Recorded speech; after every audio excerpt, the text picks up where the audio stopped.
بسم الله والحمد لله. اما بعد، السلام علیکم و رحمت الله و برکاته.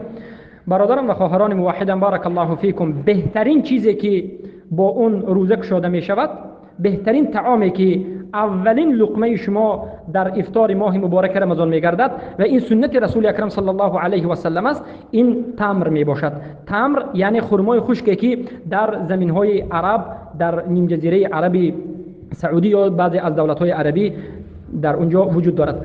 پس رسول اکرم صلی الله علیه و سلم وقتی که روزه میکشودند، یک تمر را میگرفتند و روزه میکشودند، یا سه تمر را. پس جفت کشودن نه، بلکه سنت این است که باید طاقه کشید، یا یک تمر یا سه تمر یا پنج تمر یا هفت تمر، لیکن بهترش و افضلش سه تمر.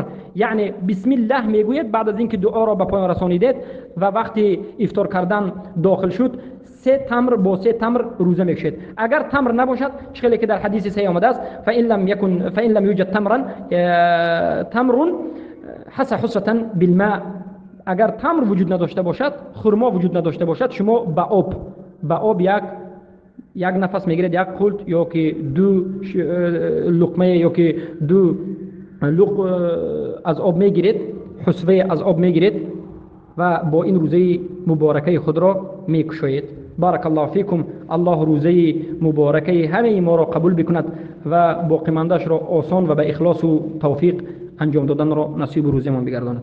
السلام علیکم و رحمت الله و برکاته.